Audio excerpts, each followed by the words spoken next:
guys, I'm sure coming at you today in Raid Shadow Legends. I am not alone. I am joined by YST all the way from the UK. YST, what's up, bro? How you doing, man?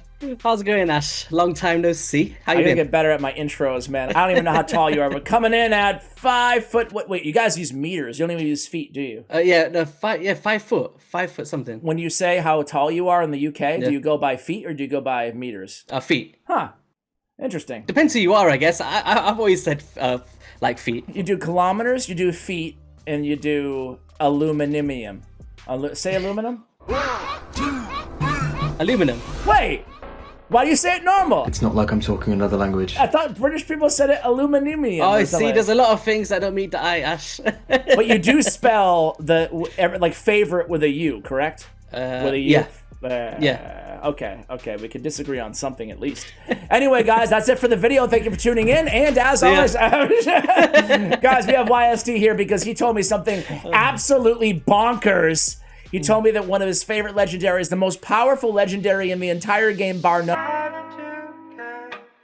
We gotta chill out. I think was his quote. I think that was his quote. I never said that. Never. It wasn't his quote, but he's really high on Guurda, and he's like, dude, log on to my account. Look at me, I'm on the YST verse. I love it. He said, log on to my account, and I'm going to show you why Guurda is a great champion. Is that fair to say?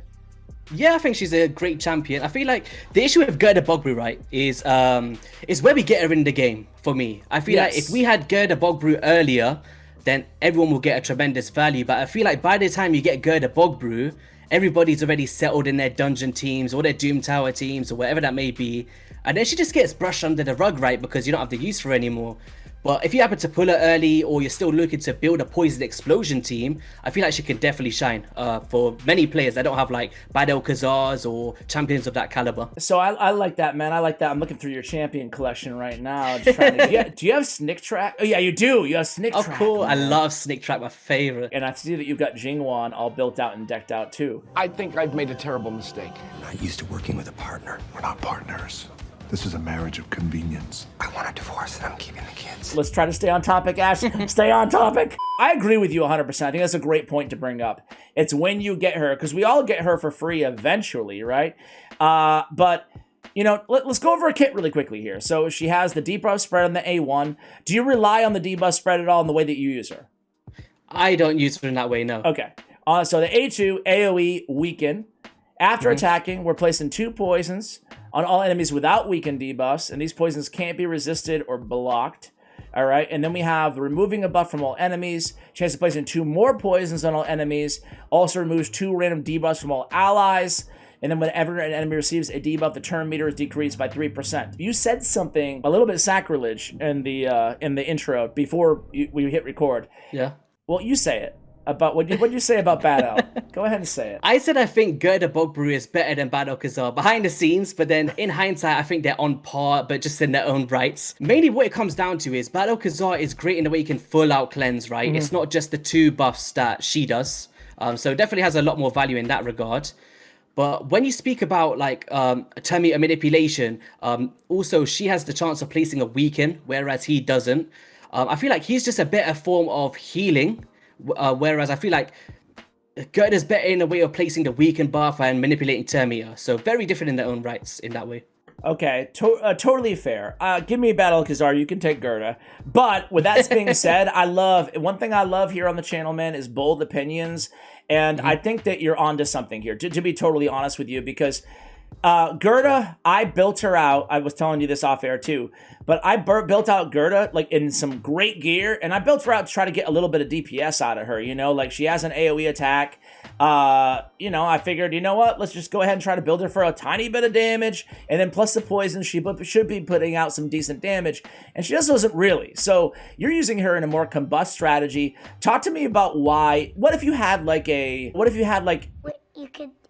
who are you using her instead of? Let's just go look at one of your teams. How about that? What do you want? Yeah, so if we're headed to like my Ice Golem 25, I'm not doing the hard mode yet. I just love my Poison Explosion too much, and the hard mode doesn't take poison, so I couldn't do that. Ice Golem 25. Yeah, talk to me about this. Okay, I like this team. So this team, I used to have Bad-El-Kazar, and it would take me about 1 minute 25 seconds. With Guurda Bogbrew in the team, it cut it down by 20 seconds. So I'm saving 20 seconds per run with Wow. her because it's the turn meter manipulation with the passive, because no matter which debuff you place, per debuff is a 3% turn meter reduction. Like even there, look what the turn meter drops there.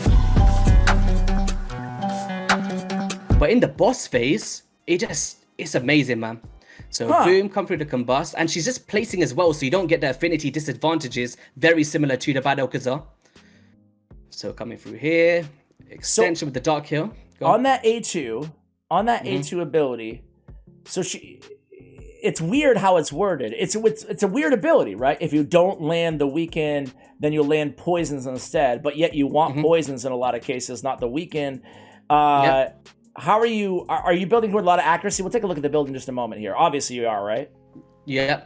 Yeah, she's got a bunch of accuracy. She's got some resistance just to resist this, but at the same time, she doesn't. I'm not sure if she needs it because she does do a cleanse. I would recommend it, but as you see here, look at that. It's just, the thing is, like, without the turn meter reduction with the Bad-El-Kazar, my allies was taking a hit before they can get all of their poisons out, the poison sensitivity and stuff. And that initial phase is allowing me to instantly get through this. Look at Guurda go, man.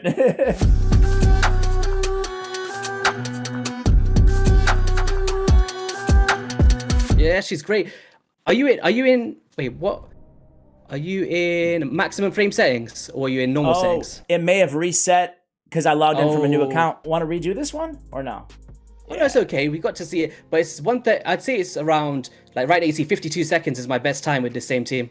Dude. So it's like between 52 seconds and 1 minute 10 usually. Bro, I gotta say, man, you know what?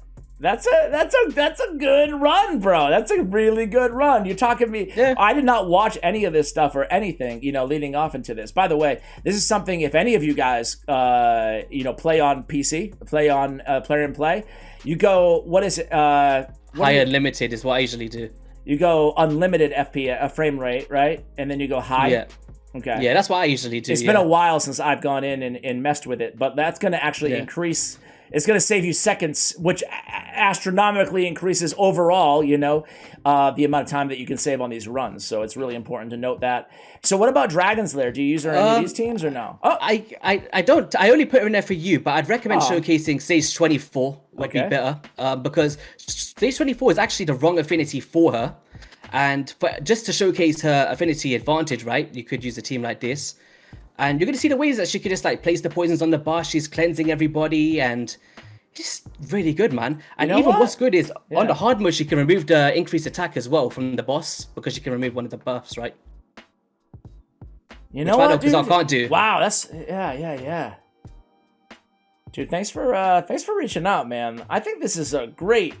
Now, let me ask you this. First of all, point proven. I can see why you have the comparison to Bad-El-Kazar because she does have the little cleanse in there, right? She does have the control, to your point. She's still bringing the poisons, right? Not the heals.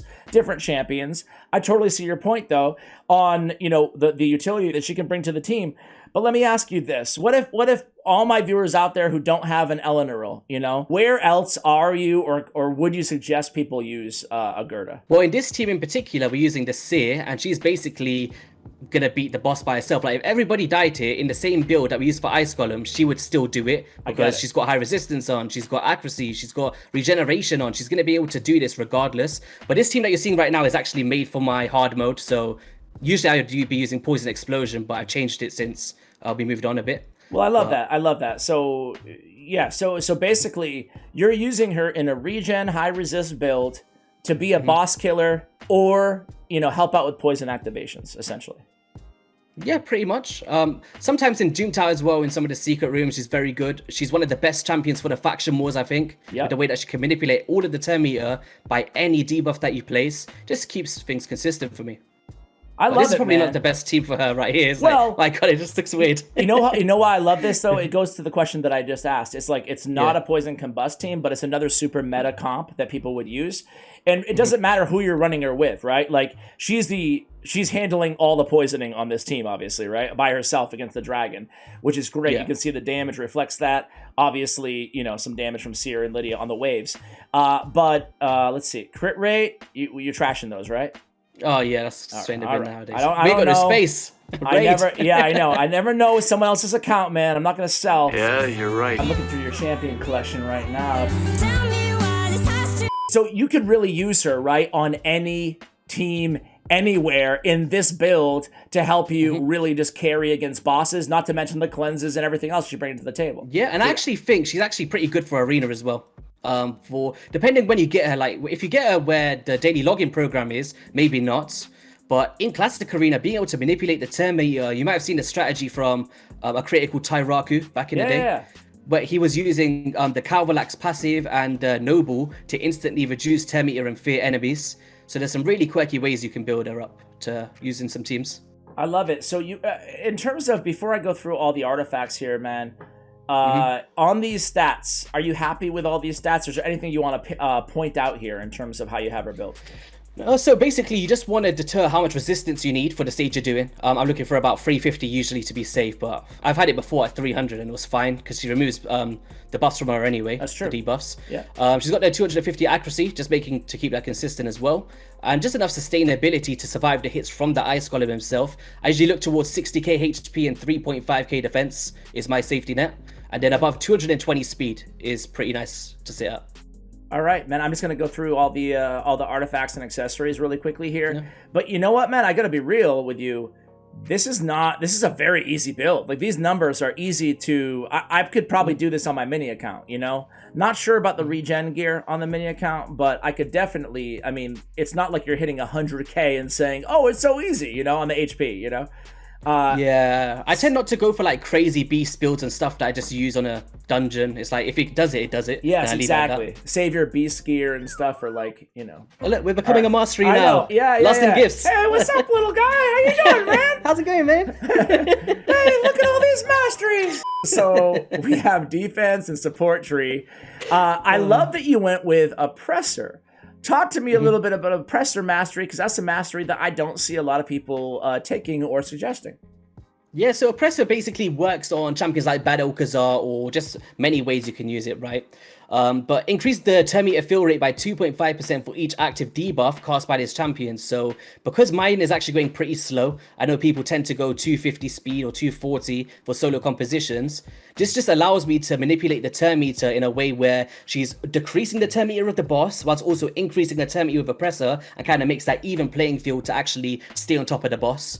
So I feel like oppressor is very strong for her, and then just some defensive stats to add to her sustainability pretty much. Anything else that you want to point out here on masteries? For obvious reasons, you have the Master Hexer on her. Master Hexer, Cycle of Magic, very good to pump out some bonus poisons, always nice. Yep. And yeah, just optimizing the accuracy, rapid response and stuff, yeah. Cool. I love it, man. You want to take her for a quick, like, impromptu one arena battle just to see what happens? Oh. Where are you in arena right now?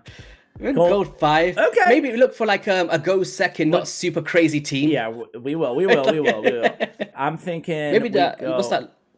Nah, these are all. I owe you 5 gems. How about this easier team right here? This is the easier team, right? Go for it. Yeah. All right. I got a team set up for you, I think. Oh, you C's. You got C's? Yes. Oh, C's. I got a video coming out of him soon. This guy, I love him, man. Okay. I don't want to ruin your steal your thunder there. So you guys will have to watch us. Subscribe to YST to see the C's in action. So you're gonna come in here, gonna see. So look, if you have a look there, guys, turn meter reduction for every single debuff, including turn meter with the sleep as well. So that's like an immediate 3% turn meter reduction. Now, if you just want to place the poisons here. Yeah. It's because it's a placement skill. Watch the turn meter reduce again. Oh yeah. Boom. It's giving us time to come through to our slowest nuker, and they've not even woken up yet. Woo! And boom. I like it, man. I like that. I want to see that. You know what? I'm sorry. I'm keeping you. I'm the one who has to leave. But the thing that I wanted to do one more battle for is because that turn meter reduction, that's sneaky good, man. That is sneaky good. All right, so we had the provoke. They go first. They nuke the hell out of us. It's okay. We have a reviver. Yep. And now we come back in here. So we're going with removing arena, but we're going to A3, right? Yeah, obviously. Yeah, the A3, yeah. Boom. Look at all the buff removal. Boom. Yep. It's nice. It takes the provoke of our Claymore as well. So it works as a debuff cleanser, right? And boom. Yeah. Oh, can we get the increased attack on? And then Caesar's going to come through with a big smack here. Oh, Guurda's like, I'm not done yet. The weaken would have been nice to amplify the damage. It would have been. But here we go. Caesar, you got us? Oh, yeah. Oh. Dude, really fun, man. Hey, YST, thank you so much for coming on the channel, dude. We're going to do a collab on YST's channel as well, talking about some underrated epic champions. Thank you so much, bro. Oh, anytime. Appreciate you having me on to talk Guurda. Yeah, dude. Brew. You're a girl. I'm always going to associate you with Guurda Bogbrew now. I don't know if that's a good or a bad thing, but I have to be totally honest with you. I have a newfound respect for Guurda. Like, no BS here for the video. Like, I really do. So thank you so much for coming on and talking about our, you know, now decent legendary champion, I feel like. Also, if you ever have the time, take her into the Fire and see the way she manipulates the turn meter. It's an absolute pleasure to see. I want to see. Oh, well, hell, man. Now you're going to make me do it. You're not going to say that to my viewers and then, what do you say, 25 you're using her on? Yeah, 25 is fine, yeah. I want to see it. But I forgot to mention it earlier. I want to see it now, man. I want to see it. All right. Basically, every single time that you place a poison on the boss, right? Whether that be Tomb Lord or whatever that may be, she's actually going to manipulate the turn meter and keep it down. And so if you don't get decreased speed in your team, no problem, because every single time you place those debuffs, reducing by 3%. And then if you use the Elemental Combust, reset the debuffs, and then boom, you've got more time to set some more on there. So yeah, I think it holds a lot of value for this boss. Like, you'll see, the way that I've set this one up in particular, that the turn meter is going to get so close to full is unreal. Okay. So boom. Now watch, every single time you place a poison, a decrease attack or drop defense, turn meter is getting reduced. And she's the wrong affinity here as well, so it's really good to showcase that she can work on all affinities. And then boom. Then we're going to combust, place some more debuffs, reduce the turn meter. It's just an ongoing cycle that's going to keep you below that threshold. It's like, oh no, what are you going to do here? But it's really cool, man. Yeah, I'm on the edge of my seat here, man. I really love, dude. You're right, man. She's a dungeon boss. Some great, like, kind of niche arena utility as well. Man, why do you think that, before I let you go now, why do you think that people hate on her so much? Once again, it just comes down to where we get her in the game. That's it, yeah. Yeah, people are just stuck in their ways with the seer compositions. They might have already got a Dark KO extender. Yeah. And it's investment, right? Like, investment, we don't get a lot of books in this game. So where we're getting, it's like, oh, do we use this champion? But if you are looking to build Poison Explosion, don't underlook this champion for sure, if you pull it early from an Ancient or something. Absolutely, man. Well, hey, YST, this time we can really let you go. Very, very cool on these dungeon runs, and I think that you did a great job highlighting what this champion can bring to, in terms of value to a lot of people's accounts out there. So thanks again for coming on, man. Oh, anytime. All right, guys, that is going to do it for the video. I technically cannot let you go until this little meter turns to 0. So thank you so much for watching, guys, and as always, take care, guys.